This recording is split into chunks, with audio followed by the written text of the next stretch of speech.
front of me. A man just fell in the parking lot. There's a lady, she's not moving. Just a quick warning. The video will tell some gruesome details about murder victims and crimes committed by a very disturbed individual. This is not a topic that can be treaded lightly, and as such, viewer discretion is advised. 4 people shot execution style in broad daylight, each killed by a single sniper round. Over the next 3 weeks, 6 more people were gunned down, and 2 others, including a middle school student, were wounded. Hello, lovelies. It's Lady Curious again with another true crime story. This is going to be about the DC Beltway sniper attack in 2000s. This case had a bunch of information. I tried to dig as deep as I could. Maybe there's some stuff that I missed. But I tried to get the full story. I'm going to try to tell it to you as the best that I can. I am very sorry if my voice sounds a little different. I actually had a tooth break off, and it's cutting into my tongue when I talk, so I sound a little weird, like I have a lisp. So I'm very sorry about that. I'm gonna try my best. It's been a long time. I know last month I skipped. I was having a lot of issues with my medication, and I was not in a good health situation to actually be able to do the work and get a true crime story out last month. So I'm very sorry about that. Please remember this story is for educational and documentary purposes only. And what these 2 men did, one of them I could not even say is a man. He was only 17 years old. He was still a child. But I would more call them a dad and son duo. That's what I would say that they seemed more as. First, I would like to talk about the main person in this was the 40-year-old man, John Allen Muhammad, who was the mastermind behind all of this and the reason why everything went down. John Allen Muhammad, he was age 41 at the time, born December 31st, 1960, in New Orleans, Louisiana. He got married to a woman named Mildred in 1988. John needed to learn how to read to get into the military, and at the time, Mildred helped him learn, and he actually ended up getting into the army because of Mildred. She helped him. He ended up becoming a very great marksman and an expert in hand-to-hand combat. He was very skilled in what he did.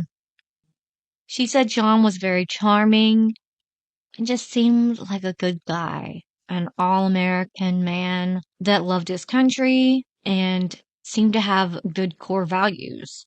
But the longer their marriage went on, they had 3 kids, 2 girls and 1 boy together.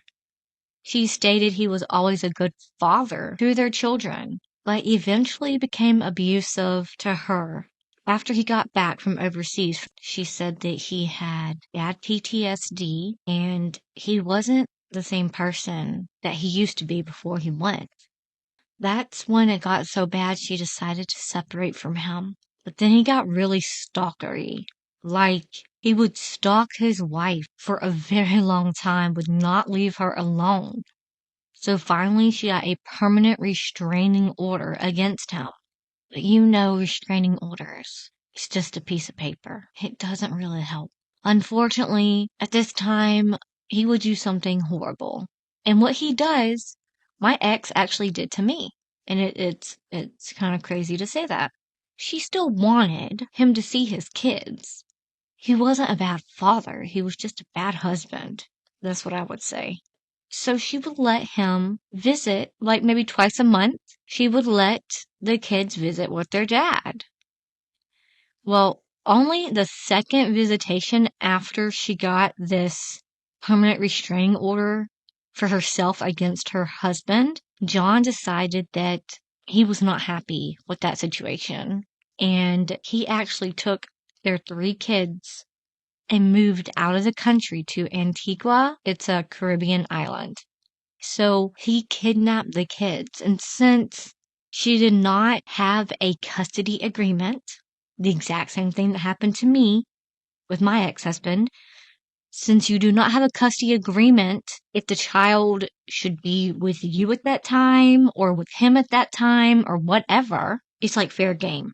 You can't get each other on kidnapping because the mother and the father have the exact same rights of who can have the child at any time.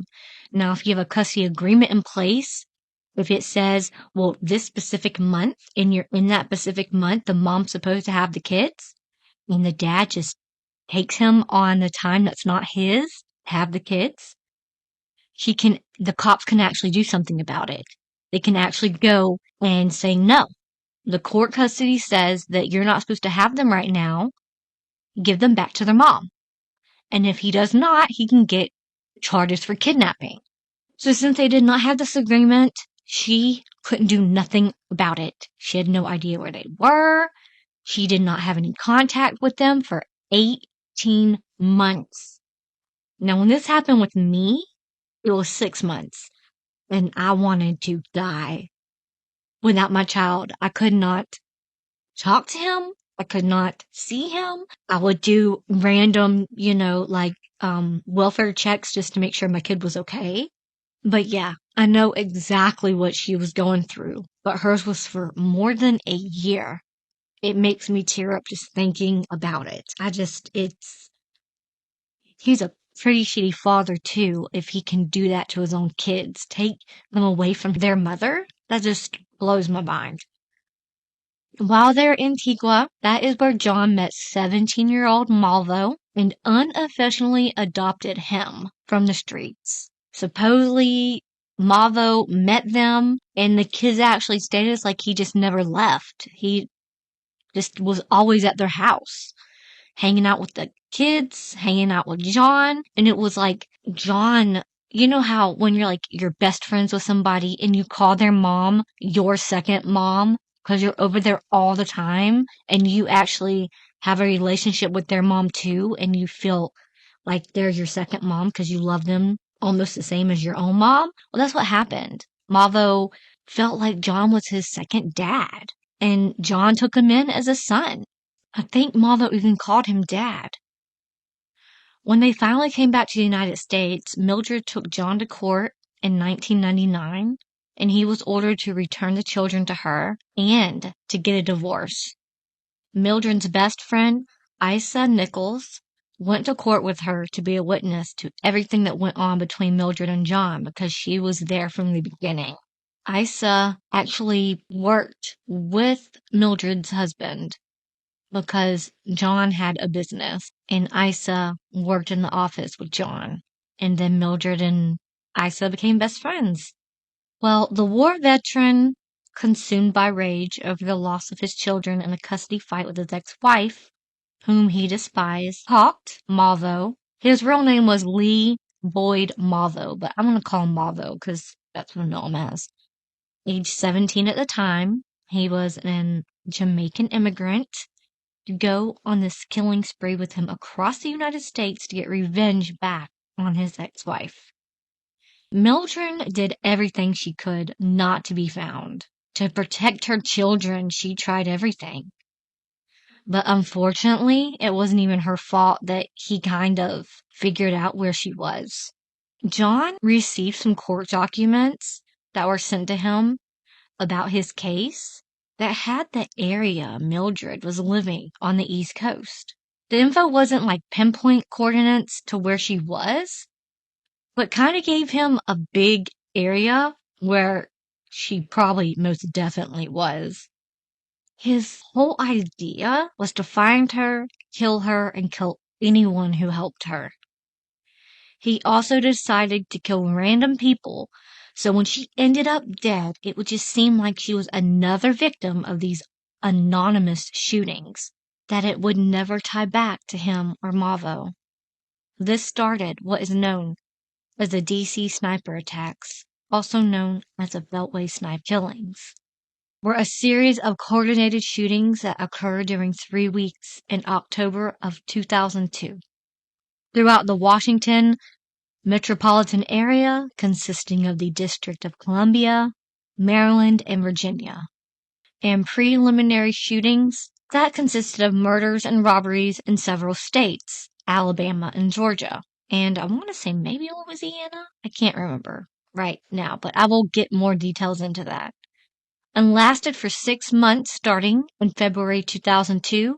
7 people were killed and 7 others were injured in the preliminary shootings, and 10 people were killed and 3 others were critically wounded in the October shootings. In total, these 2 snipers killed 17 people and wounded 10 others in a 10-month span.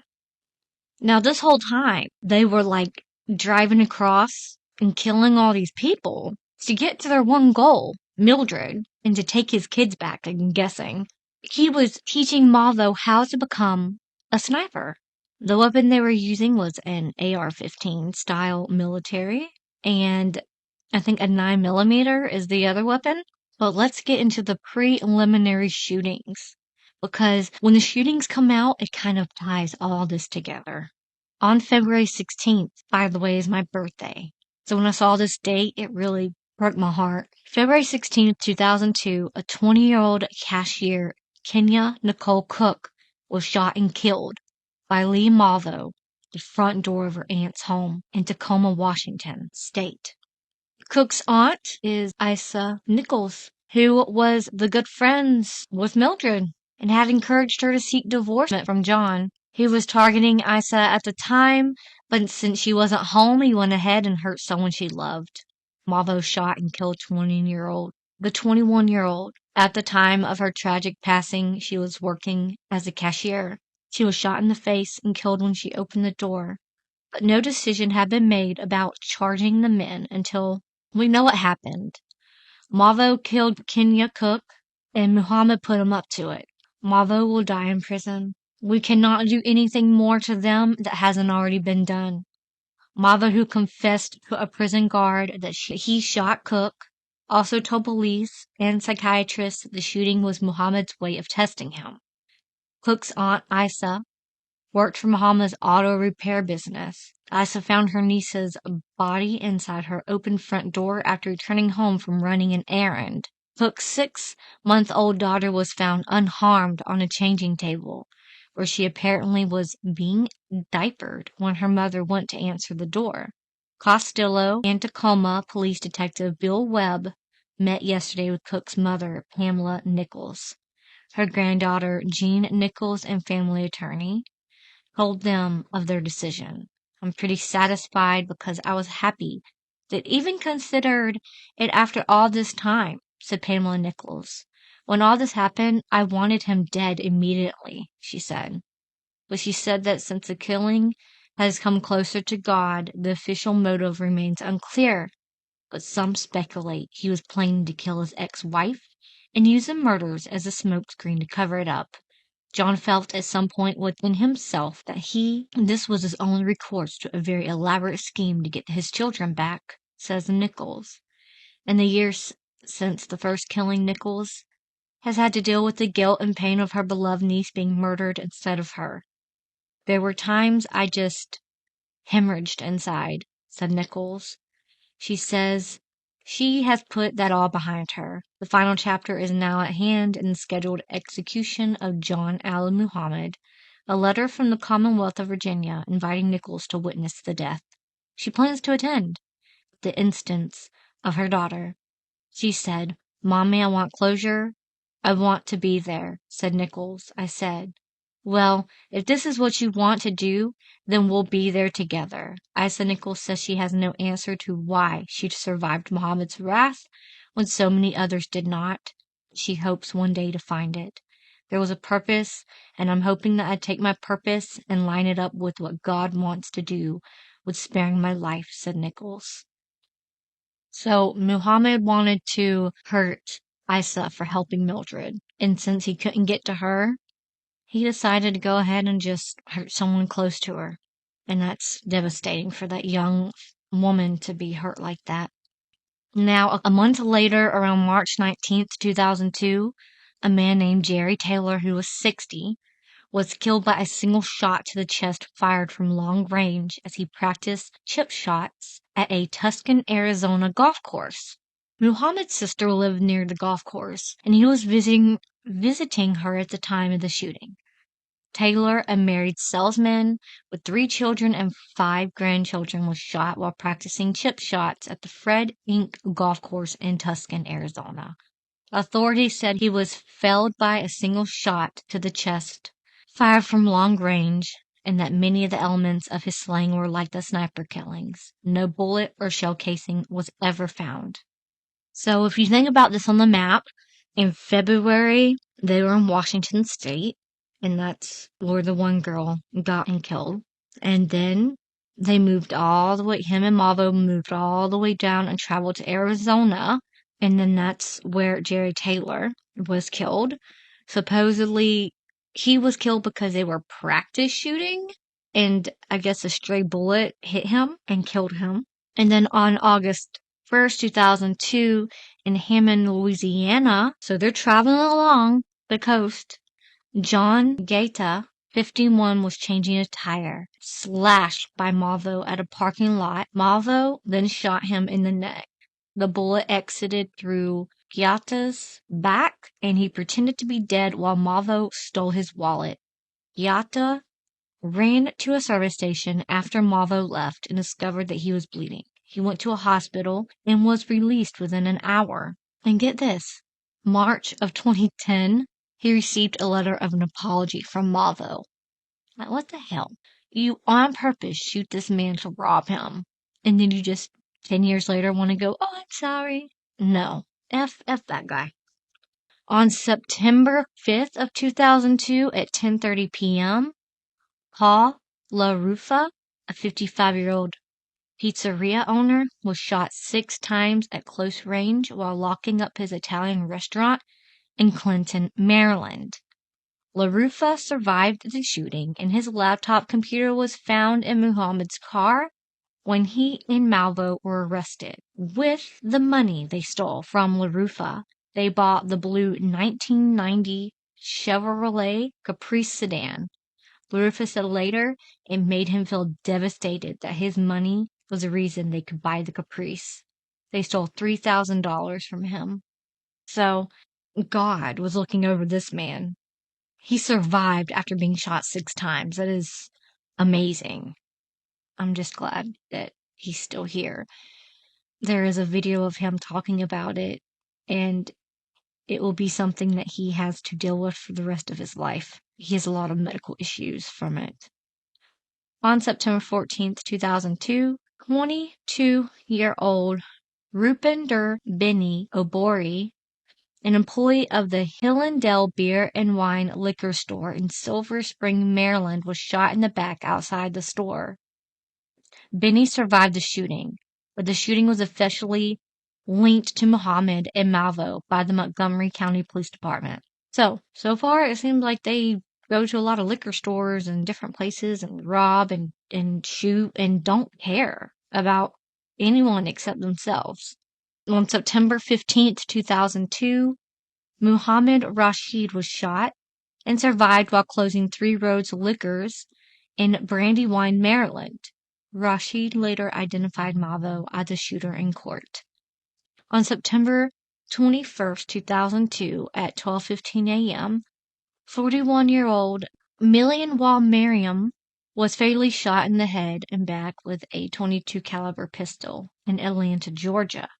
Million was helping the owner of a Sammy's package store close for the night when the shooting occurred. Million moved to Georgia in 1996 from Texas to be closer to the only relatives he had in the United States. When he was killed, she said he was helping the owner of Sammy's, a favor he would do for the time to time. That night, it was the wrong time and the wrong place for him. He died doing something nice for another person. The 2 store employees noticed a suspicious vehicle parked in front of the store. He walked outside to see why the suspects were sitting in a car, and then he was shot.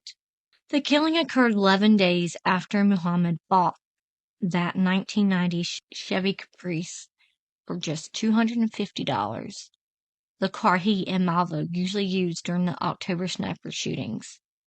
19 hours later, on the same day of September 21st, Claudine Parker, a 52-year-old liquor store clerk in Montgomery, Alabama, was shot in the chest and killed during a robbery. Parker was about to leave to see her nephew play in the high school football game that night, but the proud aunt would never see the game, nor the rise of the Roman Harper, the son of her sister, Princess Harper, University of Alabama football star, nor his part in the New Orleans Saints' 2010 Super Bowl victory.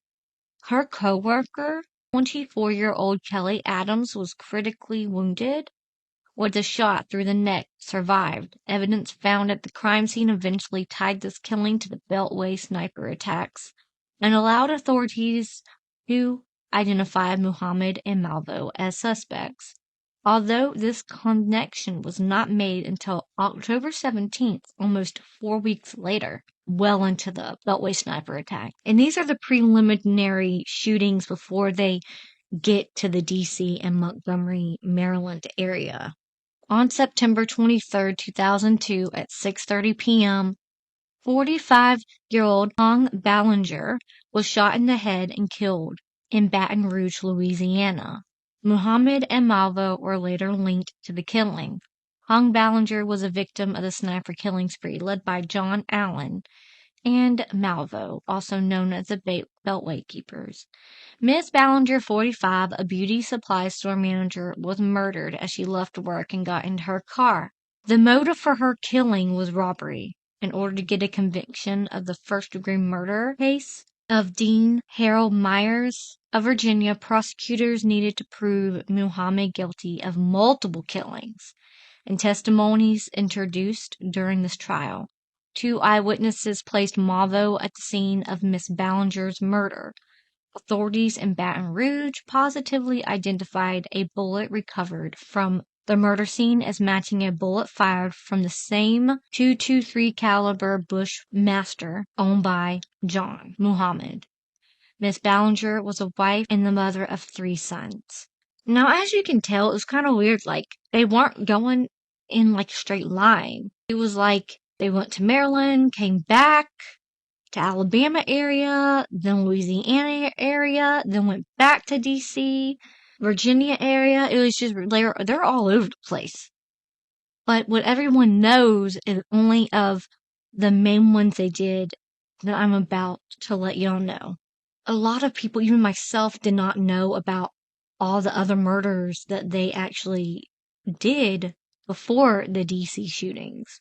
It was a very scary time. I kind of remember this case in 2002, but how old was I in 2002? I was in 9th grade. We knew it was kind of happening far away from us, but you still had that fear of, are you going to be driving down the highway and someone's just going to shoot you on the damn highway? Now, these are the attacks in the Baltimore, Washington area. It was D.C. and Montgomery County, Maryland area. At 5:20 p.m. on Wednesday, October 2nd, 2002, a shot was fired through the window of a Michael's craft store in Aspen Hill, Maryland. The bullet narrowly missed Ann Chapman, a cashier at the store. Since no one was injured, the shot was assumed to be random and no serious alarms were raised. But then, 1 hour later at 6:30 p.m., Mr. James Martin, a 55-year-old program analyst at the NOAA, was shot and killed in the parking lot at Shoppers Food Warehouse. He was a husband, a father who had planned to buy groceries for his church group.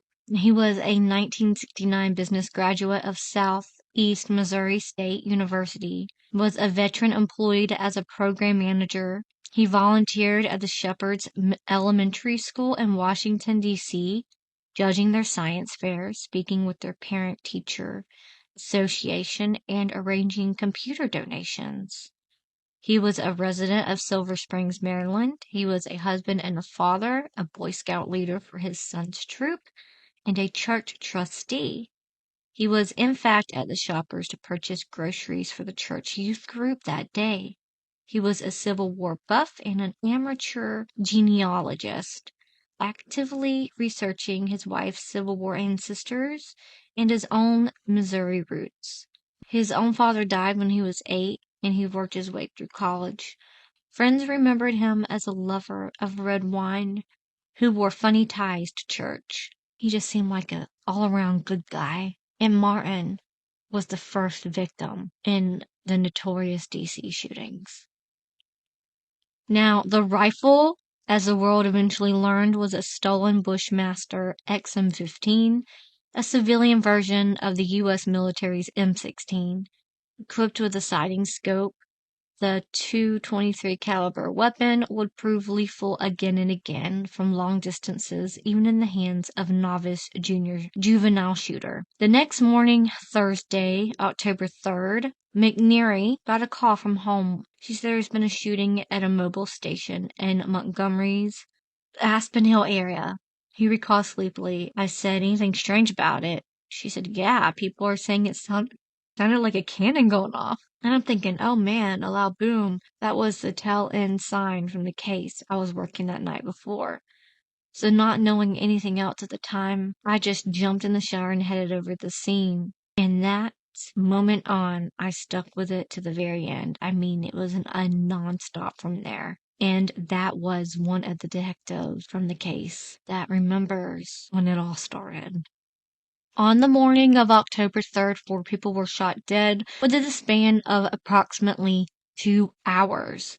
At 7:41 a.m. on October 3rd, James Buchanan, also known as Sonny, I'm going to call him Sonny, was a 39-year-old landscaper. Sonny was shot while mowing the grass at the Fitzgerald Auto Malls. He had collapsed while cutting grass at an auto dealership. Initially, Sonny's death seemed accidental. Witnesses heard a boom, as if the motor had exploded or had kicked up a heavy object that struck him. It took a while that morning for hospital personnel to determine that a bullet had torn into his back and come out through his chest. When word reached the Wallaker homicide scene, the landscaper had been gunned down in similar fashion 6 miles from the mobile station. McNeary, the detective, could tell from looking at his fellow detectives that they were feeling shivers of dread as he said, my God. He remembered thinking, if this is a sniper case, we've got problems.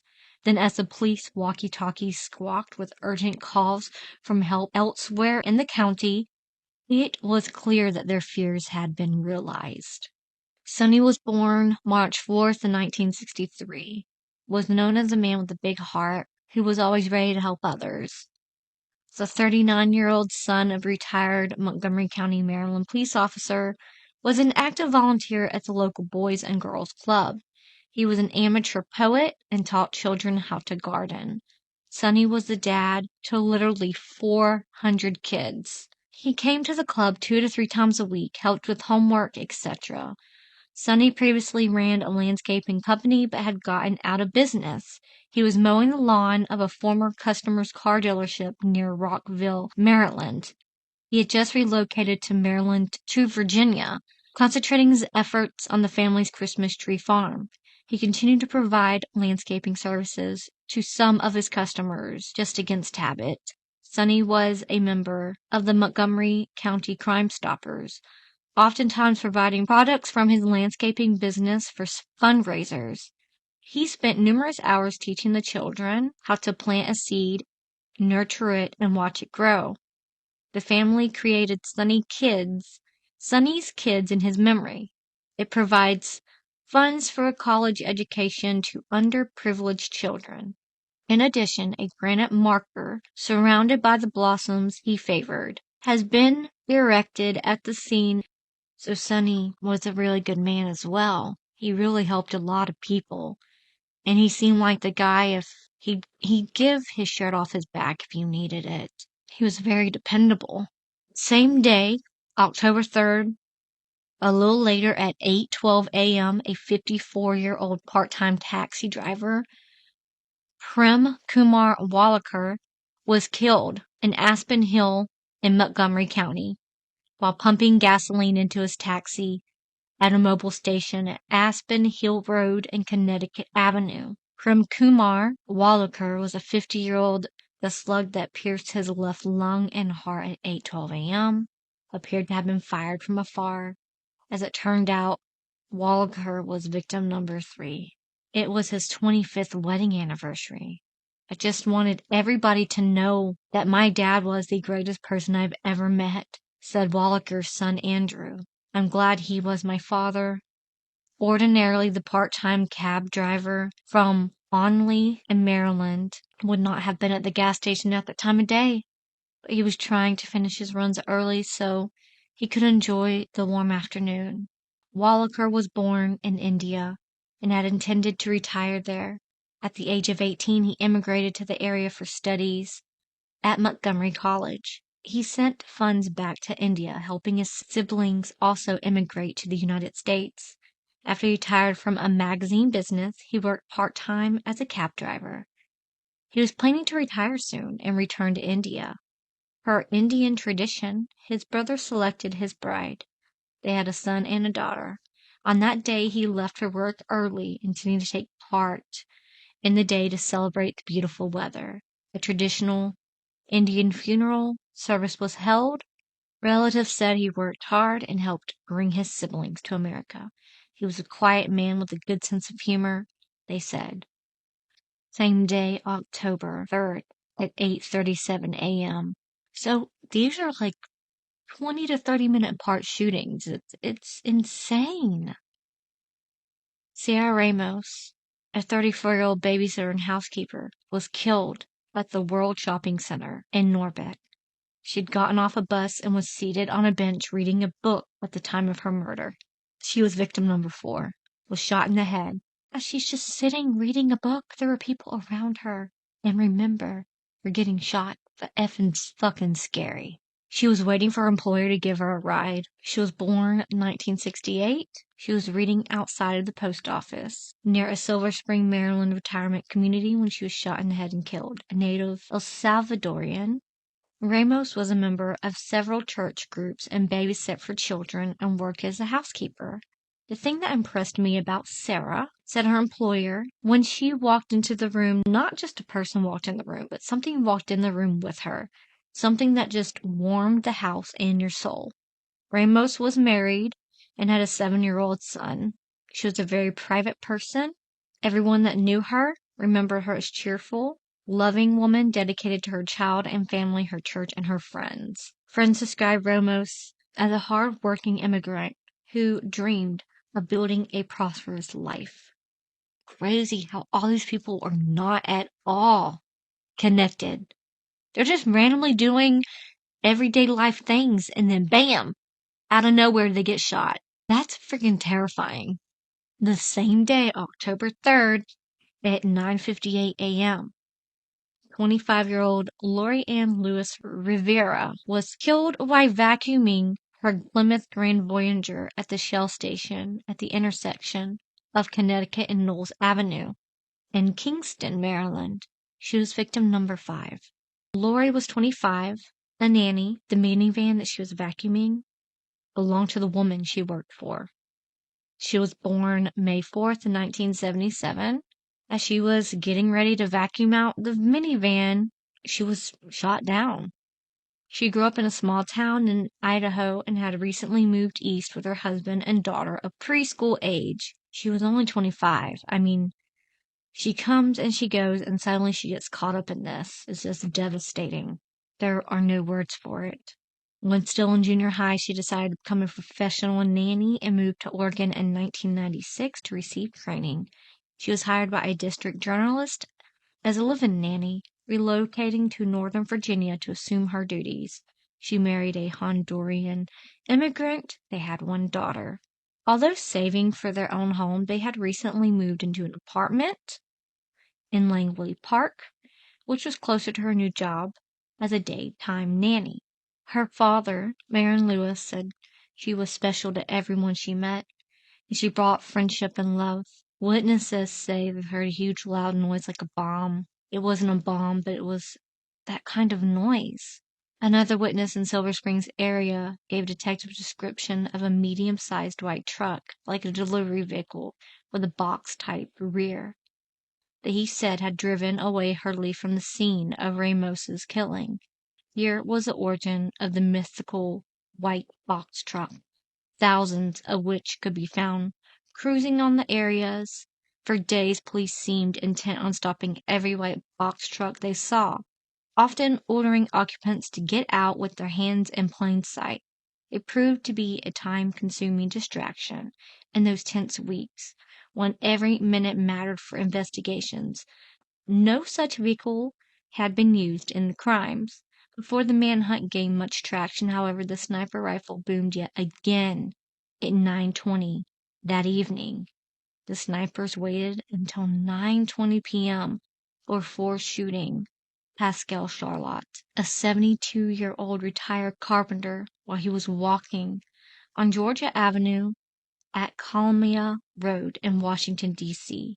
Charlotte died less than an hour later. He was victim number 6. He was shot in the chest while standing on the street corner. Who would be next? Where would the killer strike? Was anyone safe in this county?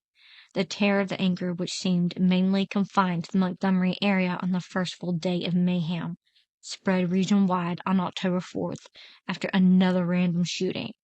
The gunfire this time was in Virginia, 75 miles south of the initial killing zone, about halfway to Richmond. Just like that, the geography attacks had widened considerably, jolting authorities. Pascal Charlotte was standing on the street corner and just got ambushed. Charlotte was the caretaker for his wife, who was fighting Alzheimer's disease. On the night of October 3rd, 2002, he made his wife dinner and walked out of their home to pick up a prescription. Then boom, he was shot. Just like that, little more than an hour later. Charlotte was a retired carpenter and a father of 5 children. He came to the U.S. from Haiti in 1964 and spoke about living to 100. His grandson says his death left a void in their lives. Pascal was born April 20, 1930. He was the only sniper victim killed in the nation's capital. He is survived by his wife and 5 children. He was the type of guy that would fix things for his neighbors, a drawer jam for one, a box around a radio for another. He lived with his wife in a row house decorated with potted flowers on the porch and tomatoes and bell peppers in a small garden. Family and friends carry Charlotte's casket during his funeral service at the Shrine of Sacred Heart in Washington on October 19th, 2002.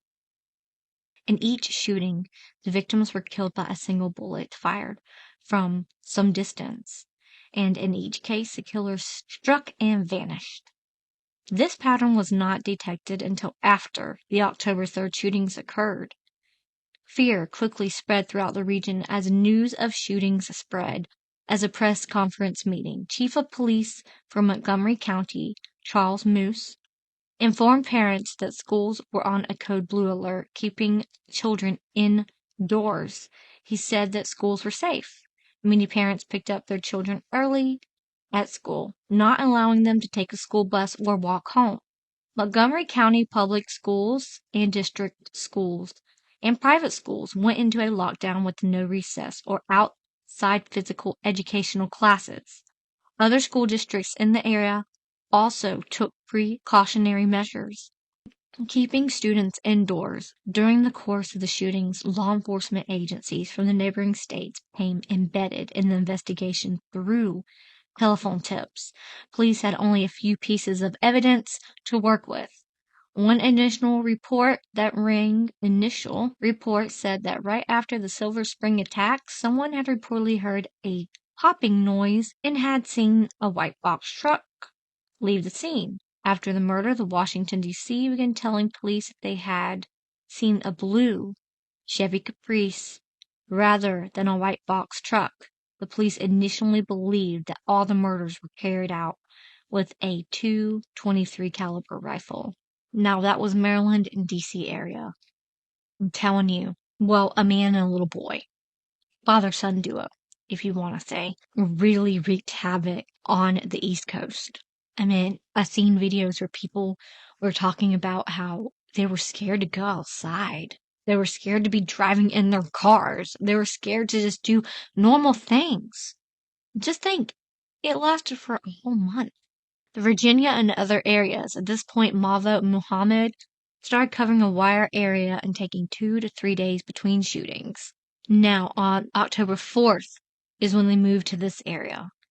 A 43-year-old homemaker, Caroline Sewall, was wounded in the chest at 2:30 p.m. in the parking lot of another Michael's store while she was loading purchases into her minivan. By this point, hundreds of journalists had covered the unfolding events. School officials reassured the public that they were taking every measure possible to protect their children. But when the work and school week resumed 3 days later, so did the shootings. Carolyn Sewell, 43, a mother of 2 who survived her wound, was shot in the lower back while loading bags into her minivan in front of Michael's store. "You're looking for a needle in a haystack," said Detective McNary. "Now, you thought you were looking for a needle before, suddenly you're looking in a much bigger haystack, a gigantic one." 3 days later, on October 7th, came perhaps the most stunning attack of those bloody 3 weeks. A shooting that sent an especially frightful signal to parents and school children, while vastly intensifying the horror pervading greater Washington. In Prince George's County, Maryland, bordering Montgomery, the rifle boomed from a grove of trees near a middle school at 8:09 a.m. on a Monday, as students climbed off buses and out of cars to start a new week of classes. With the snipers at large, the public learned that morning kids were no longer safer than adults. Now, this was on October 7th at 8:09 a.m. Iron Brown, a 13-year-old student, was shot in the chest, critically wounded, as he arrived at Benjamin Tasker Middle School in Bowie, Maryland. Brown's name was initially withheld from the public, but years later, it was revealed. His aunt, Tanya Brown, was a nurse who had just brought him to school, and she rushed him to the hospital emergency room. Despite sustaining serious injuries, including damage to several organs, Brown survived the attack and ultimately testified at Muhammad's trial. At the crime scene, the authorities discovered a shell casing as well as a tarot death card inscribed with the phrase, "Call me God," on the front, and on 3 separate lines on the back, "For you, Mr. Police. Code, call me God. Do not release to the press." Despite police efforts to honor the request not to release the information about the card to the press, details were made public by the Washington Post. Now, Iron was victim number 8 of this rampage. He was the youngest target in all of the killings.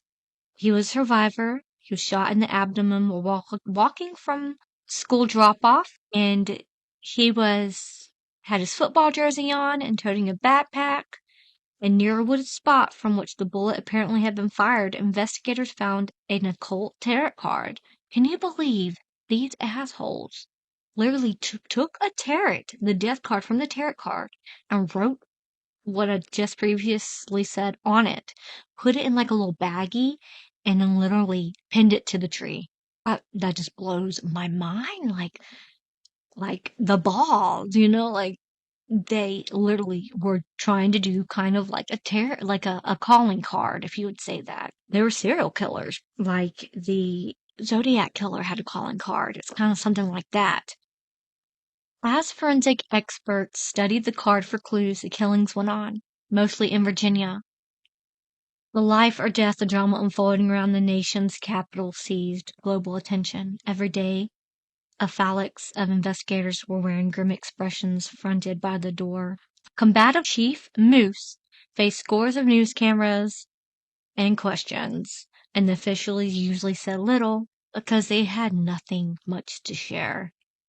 The more persistent the inquiring, the more obvious was Moose's disdain for the press.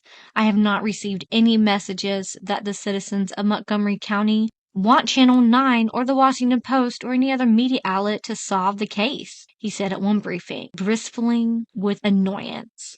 "If they do, then let me know, and we will turn the case over to the media, and you can solve it." They had no leads. They were aggravated. And with public opinion breathing down their necks and wondering what is taking so long. These people are just running around town murdering people. Do something, do something. So these investigators and everyone was in. FBI, just know all. I can't even think of the name. But the FBI and surrounding police departments and sheriff's departments and all of them were on deck. Like it was, even the president at the time said some words about this. It was a huge thing. Huge. It was very scary. So now on October 9th at 8:18 p.m., 53-year-old civil engineer Dean Harold Myers was shot dead while pumping gasoline at a Sunoco gas station near Prince William County, Virginia. He was victim number 9. Dean, a 53-year-old civil engineer, was shot behind the left ear while gassing up his Mazda at a Sunoco. He was born May 17th, 1949. Unfortunately, that shot killed him. He was from Gaithersburg, Maryland, and a Vietnam War veteran. Native to Obelisk, Pennsylvania, he loved old cars, a hobby he shared with his father and brothers, but would have surprised his coworkers had they known. To avoid the draft, he enlisted in the Army and was sent to South Vietnam in May of 1969. He received the Purple Heart for wounds received in hostile action on March 8, 1970, and a permanent disability for the same. Although he spent over a year in recovery, he graduated with a civil engineer degree from Penn State in 1975. He relocated to Northern Virginia to work in the field. Never married, he was an active uncle to his brothers and his friends' children, and a longtime sponsor to several children through World Vision, an anti-poverty mission. He loved the outdoors, especially the waterways. Contributions to conservation-related charities were among the numerous receipts found after his death. Friends and coworkers said he was hardworking and thoughtful, someone who would help carry heavy packages and feed stray cats. I mean, that's good, but terrible that he had to pass away. He seemed like a good guy. These people were real people. I wish I could find more about them, but I dug and dug and dug as deep as I could to try to find out more about these people, because a lot of the things I did find out about them, it was not that much. And you gotta think about it. Everyone wasn't into true crime and more vocal online in 2002 when this happened. On the morning of October 11th at 9:30 a.m., 53-year-old businessman Kenneth Bridges was shot dead while pumping fuel at an Exxon gas station.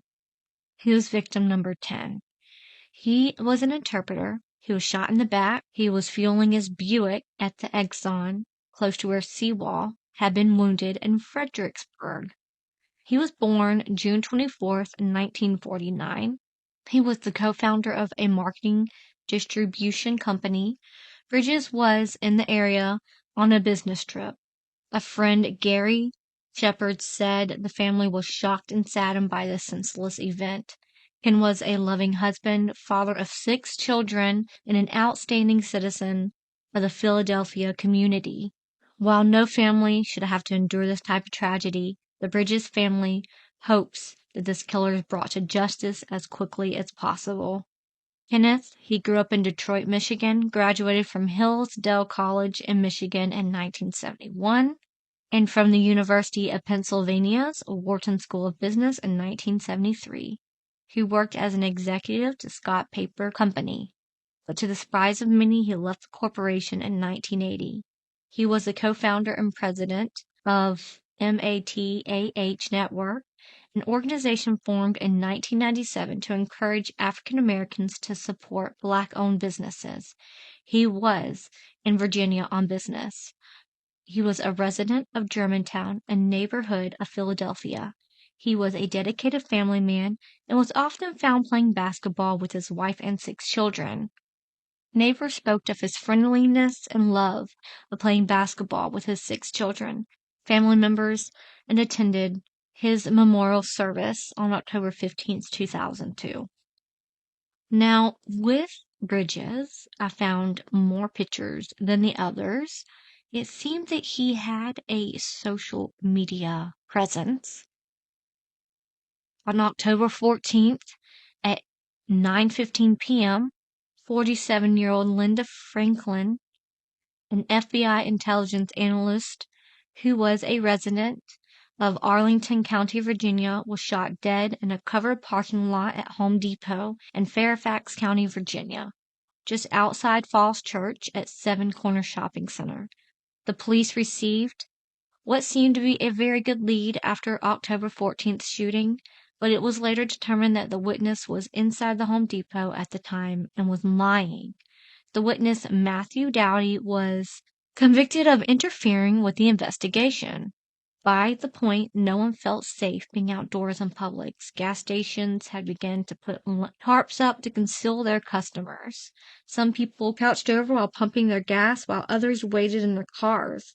Malvo and Muhammad did not commit any more shootings for 5 days before striking again. Now, Linda was victim 11.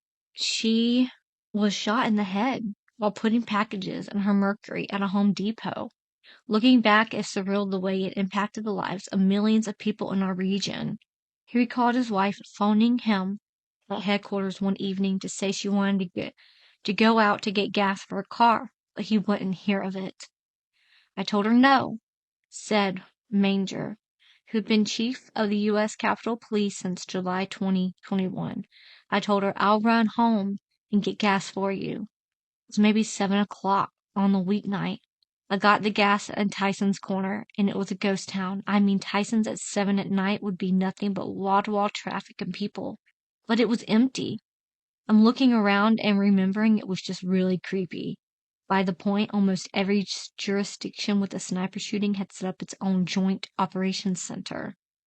Well, Linda Franklin was victim number 11. Even at the age of 47, after a battle with cancer and a tense year of post-terrorist life in the nation's capital, Linda Franklin seemed to be blessed with eternal youth. Whenever she came home to visit family in Gainesville, she would round up nephews, nieces, and young cousins for camping trips to Camp Landing, bringing along plenty of supplies for shaving cream and water balloon fights. On vacations in colder climates, she would often zoom down the ski slopes in an inner tube, and wherever she went, she was likely to be mistaken for a woman in her 20s. Linda was still getting carded in bars. Family members said she was in the prime of her life. She wasn't a daredevil, but she wasn't afraid of anything. Not a thing. Anything she wanted to do, she just could do it. Family members said it was Franklin's can-do spirit that led the former Gainesville resident to a job with the Federal Bureau of Investigations. Franklin was 15 when her family moved to Gainesville. Her father worked at Vital Industries, a video production equipment company that just had moved its headquarters here. Franklin had 2 children of her first marriage. Her son, Tom, 25, recently graduated from University of West Florida with a law enforcement degree. Her daughter, Katie, 23, lives in Washington, D.C. area with her husband, a scuba instructor. The family members say they never really knew much about what she was doing for the FBI. She wouldn't say a word about the details of the job, even to her father, a former Air Force radar instructor who had held a high-level security clearance. Father said that she had a fine work ethic. If there was a chance she would reveal something classified, she wouldn't say anything at all. But she did tell her parents that she expected to be transferred to the nation's new Homeland Security Agency, and that she wasn't sure whether the transfer would take her to a new city. The chance of transfer to a new location led Linda and Ted Franklin to sell their home and move into a rental property. Franklin family members said they were at the Home Depot buying supplies for the move when she was shot. Escaped on threat, the Moores said the attacks were particularly shocking because their daughter had already escaped one threat of her life. Franklin was diagnosed with breast cancer in 2001. They said they worried about their daughter's safety in the Washington area after the sniper attacks began. A family member said Franklin didn't let the sniper scare her, though she knew people had had a hard time finding the shooter. I was just talking to her the other day as she was cleaning out her apartment. Marion Moore said. She said there's 3 white vans parked outside right now. There are more white vans in D.C. than any other kind of car. The Moores first heard about the shooting at 2 a.m. Tuesday morning when a group of FBI agents and Gainesville police officers came to their house to break the news. By the early Tuesday morning, Charles Moore said he was still in shock. I haven't digested it yet. It still seems unreal. I haven't been able to get the grief stage or the anger stage yet. But the anger is coming, particularly when he thinks of the choices that random sniper has made, particularly in decision to shoot a woman standing next to her husband. What's amazing to me is that Ted is a big guy, and she is a small woman, he said. So he passed up an easier target to hit a 5'2" woman. Of course, you don't want anyone to get shot, but this person initially picked a woman instead of a guy, and he shot a 13-year-old boy. Then this has got to be one sick person. Family members say Franklin's funeral service will be held in Washington. They said that she studied terror threats. Franklin had beaten breast cancer, raised 2 children and a niece, particularly by herself. And she was expecting her first grandchild.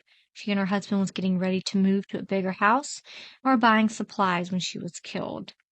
That is heartbreaking. She had children. She about had a grandchild coming. And she was actually moving because of her job was moving her. She had so much to live for, and it's fucking heartbreaking. A break in the case, indeed. Muhammad and Malvo had reportedly called sniper tip lines and other numbers over the weeks, hoping to work out a $10 million payment for halting their attacks, but it was a struggle for them to reach anyone in authority. On October 19th at 8 p.m., 37-year-old Jeffrey Hopper was shot in a parking lot near the Ponderosa Steakhouse at State Route 54 in Ashland, Virginia, about 90 miles south of Washington. His wife Stephanie called out to a passerby who phoned for an ambulance, enabling Hopper to survive his injuries. Authorities discovered a 4-page letter from the shooter in the woods that demanded $10 million and made a threat to children. Hopper was victim number 12. He was 37. He was just passing through the area from Florida, and he was shot in the abdomen. So frustrated were the snipers at not being able to contact upper officials about their $10 million demand, Malvo called a Catholic Montessor and was just babbling anonymously about difficult time they were having. In doing so, he indirectly gave investigators a break they've been desperately hoping for. Malvo mentioned a robbery homicide he committed in an Alabama liquor store in September, shortly before the D.C. area killings began. After the Catholic Church relayed this story to the Sniper Task Force, authorities phoned police in Alabama and learned that fingerprints from the store hadn't yet been sent to the FBI for identification. The FBI processed them immediately, and they matched those of a Jamaican teenager, Malvo, who had been once detained in the U.S. immigration agent. Malvo's closest associate, Muhammad, lived in the Washington state. Investigators learned that Muhammad thought of Malvo as a son and a protege. An old army buddy of Muhammad's told them that for several reasons he suspected Muhammad had orchestrated the sniper rampage with the aim of eventually murdering his hated ex-wife Mildred Muhammad, who lived in Maryland with their 3 children. This and other evidence convinced authorities that Muhammad and Malvo were the long-sought killers. Records showed Muhammad owned that blue Chevy Caprice with New Jersey license plate. The car had to be located and quickly, but where was it? Ashland police found a shell casing and a message tapped to a tree in nearby woods. The multi-page letter accused the police of ineptitude, demanded $10 million and threatened more killings. A 37-year-old man from Melbourne, Florida, was shot and wounded at 8 p.m. on October 19th as he and his wife were leaving that restaurant, and the couple were traveling through the state. The bullet pierced the man's upper abdomen and tore through several organs. Surgeon removed part of the stomach and left half of the pancreas and the entire spleen. His surgeon said the victim, who is 6 feet tall and weighs about 200 pounds, is a very strong man, and once he comes out of this, I think he'll have a normal life. was going to be a bumpy road and a long process. The victim's wife issued a statement thanking the people of Richmond for their support and prayers for her husband. She also asked people to pray for the attacker and that no one else is hurt. It continues, y'all. It continues. On October 21st, Richmond area arrested 2 men, one with the white van outside a gas station. The men turned out to be illegal aliens with no connection to the shooter. The pair were administered cavity searches and were redeemed into federal custody. What was when the immigration and they were deported. The next day, on October 22nd, a bus driver, Conrad Johnson, 35, was shot at 5:56 a.m. Johnson died of his injuries. On the same day, Chief Moose released part of the content of one of the shooter's letters in which he declares your children are not safe anywhere at any time. While no shootings occurred on October 23rd, the day is significant for 2 events.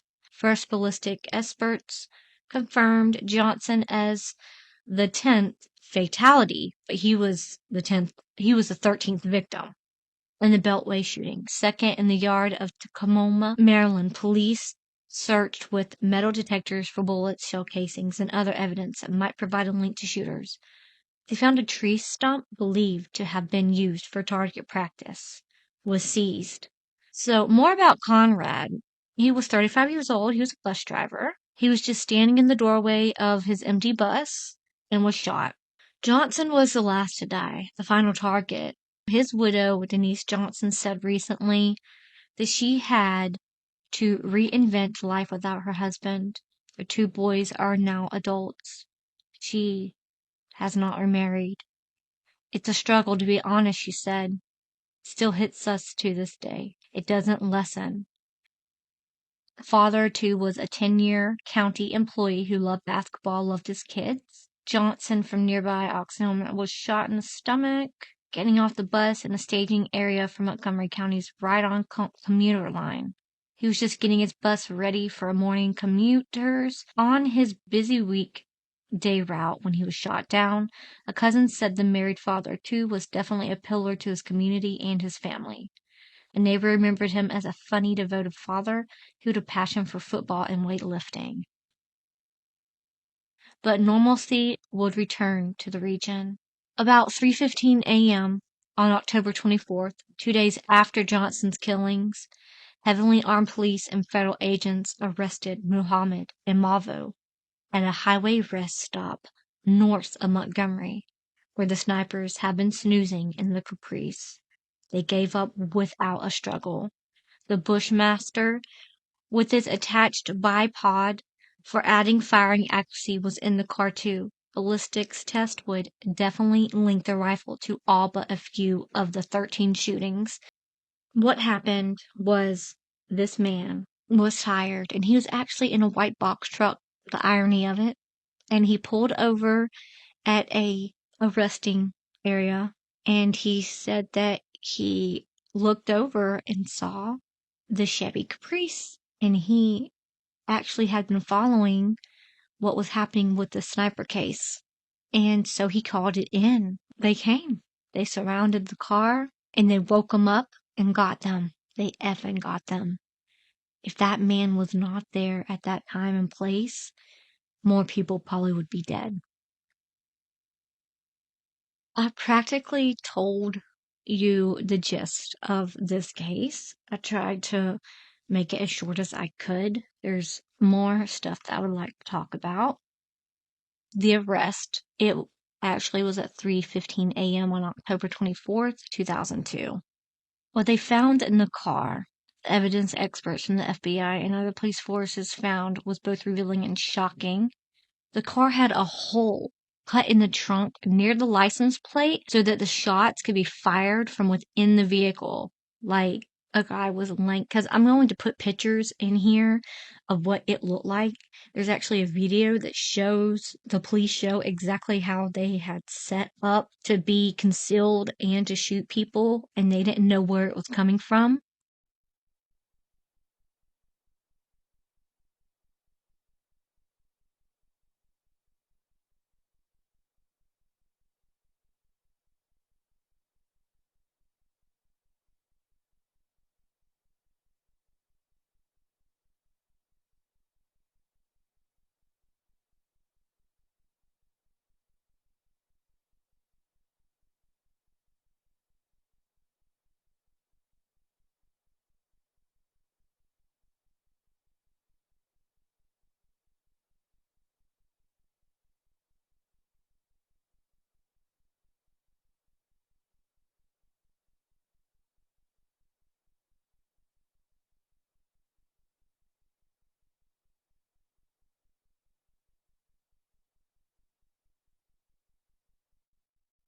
They did it out of the trunk of the car as the car was moving.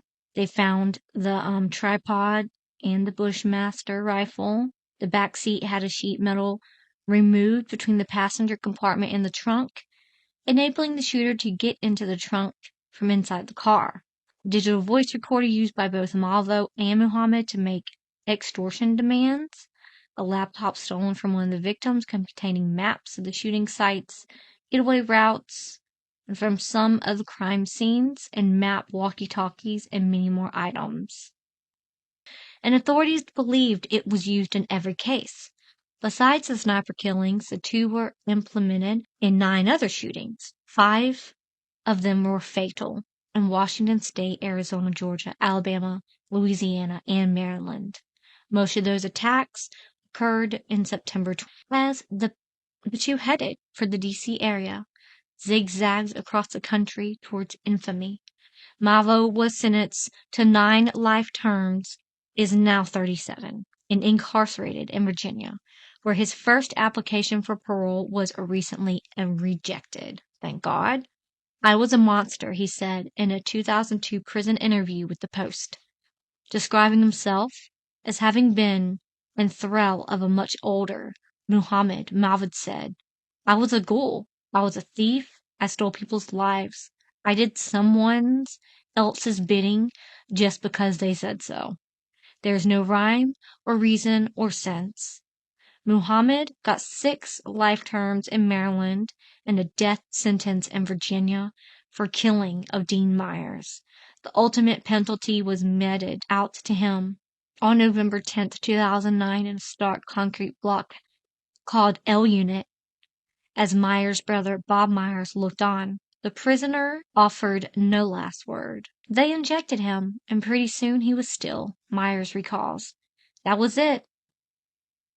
The motive, we already told you, he wanted to kill his ex. And to this day, Mildred gets hate from people and gets blamed for this, that it's all her fault, that if she never would have moved away from him, none of this would have happened. She was moving away to protect her and her children. She had no idea he was going to snap, literally snap, and decide to go on a murder spree. Had no idea. While in prison, Malvo wrote a number of erratic diatribes about what he termed against the United States. I have been accused on my mission. Allah knows I'm going to suffer now, he wrote, because his rants and drawings featured not only such figures as Osama bin Laden, but also characters from the film series The Matrix. These musings were dismissed as immaterial. Some investigators report that they had all but eliminated terrorist ties or political ideologies as a motive. Nonetheless, in at least one of the ensuing murder trials, a Virginia court found Muhammad guilty of killing pursuant to the direction or order of terrorism. Well, Muhammad died. He was put to death.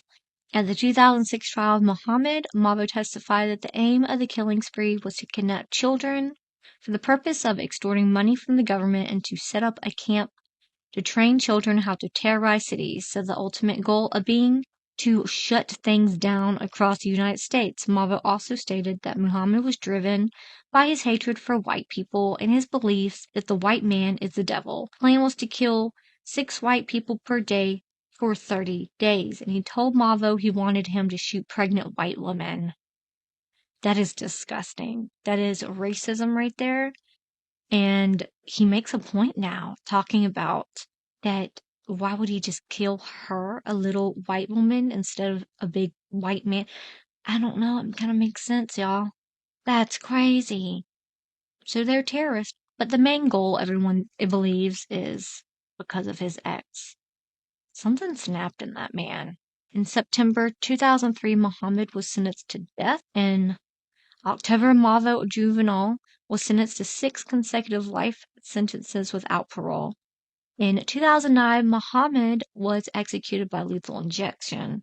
In 2017, the United States Courts of Appeal vacated Malvo's 3 life sentences without parole in Virginia on appeal, with resentencing order pursuit of the Supreme Court ruling in the case of Miller versus Alabama.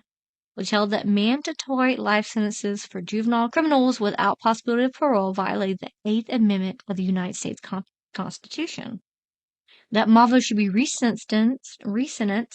Mavo's minimum prison sentence will be determined by a judge on February 25th, 2020, after the passage of Virginia allowing those who are serving life sentences for offenses committed before the age of 18 to seek release after serving 20 years. Yeah, they had Maryland trials, they had Virginia trials.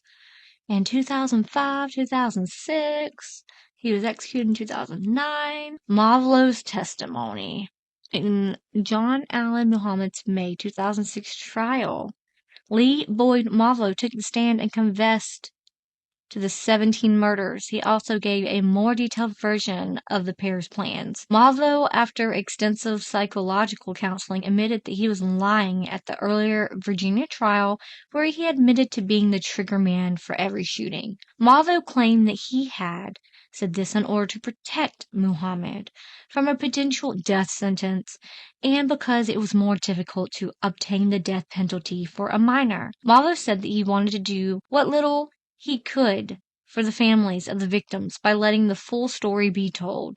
In his 2 days of testimony, Mavo outlined details aspect of all shootings. Now, this is all information I found online, y'all. Public information, okay? Part of his testimony concerned Muhammad's complete multi-phase plan. His plans consisted of 3 phases in the Washington, D.C. and Baltimore metro areas. Phase 1 consisted of planning, mapping, and practicing their locations around the D.C. area. This way, after each shooting, they would be able to quickly leave the area on a predetermined path and move to the next location. Muhammad's goal in Phase 1 was to kill 6 white people a day for 30 days. Mavo went on to describe how Phase 1 did not go as planned due to heavy traffic and a lack of clear shot or getaway at locations.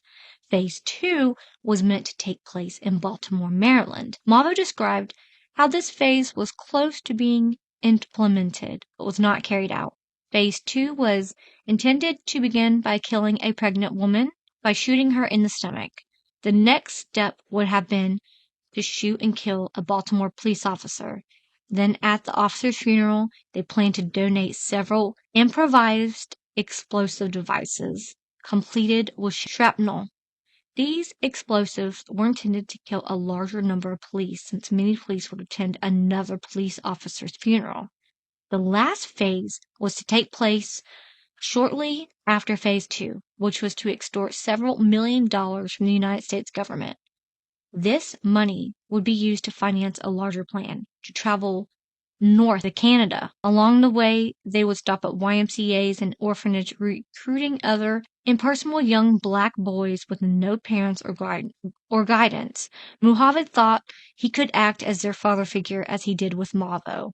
Once he recruited a large number of young black boys and made his way up to Canada, he would begin their training.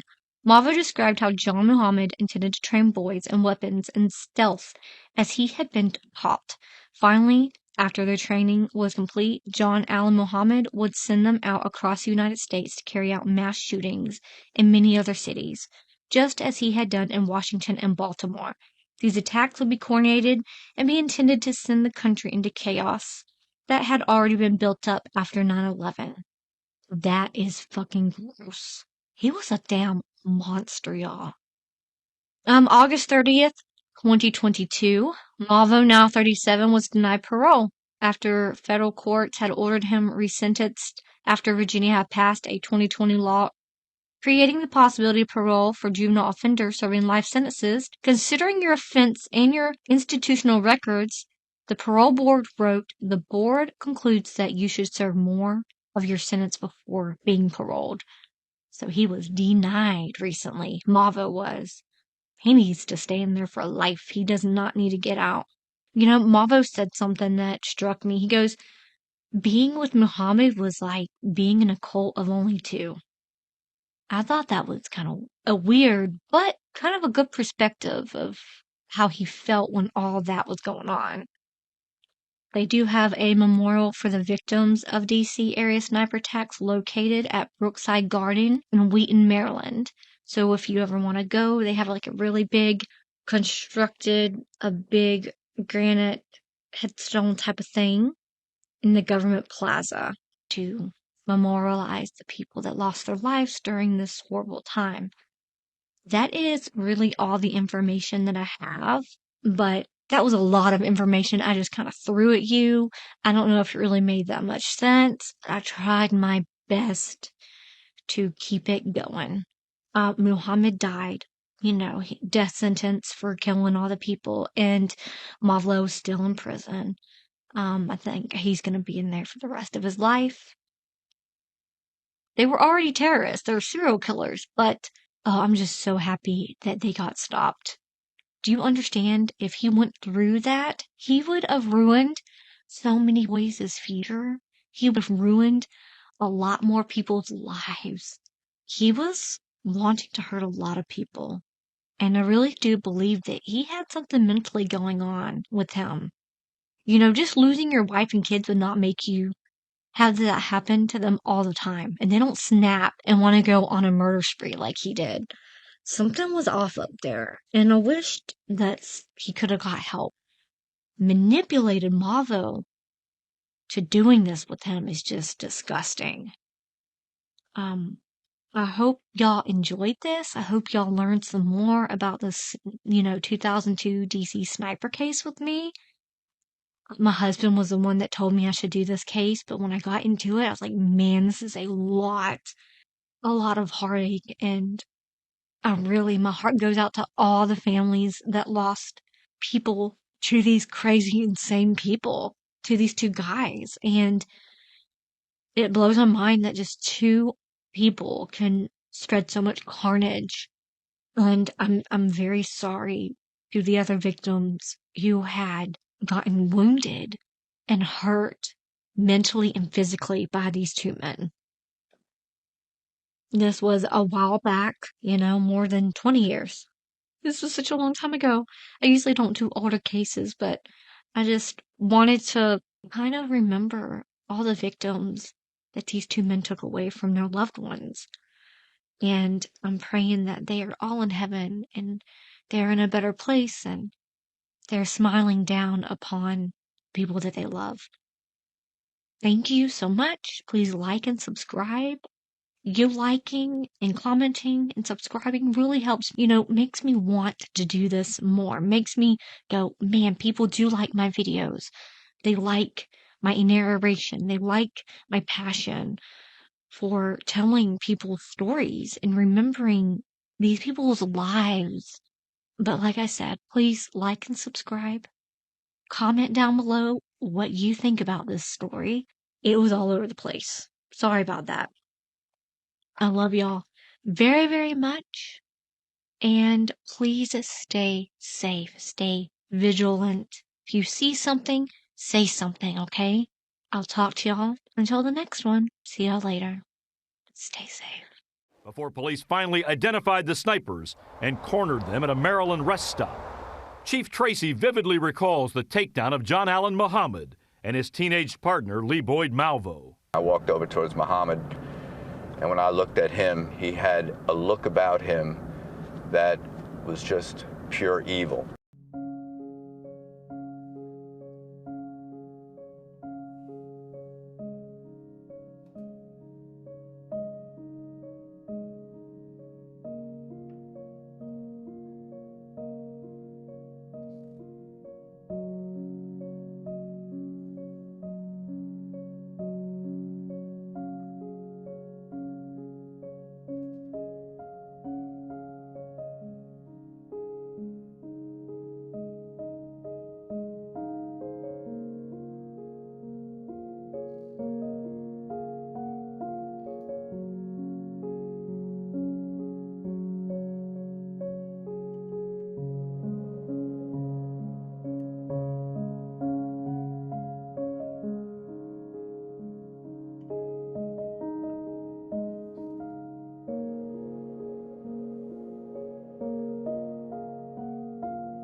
jealousy is such a strange enemy. I know it's all in my head, but I can see it's standing in doorways down the street.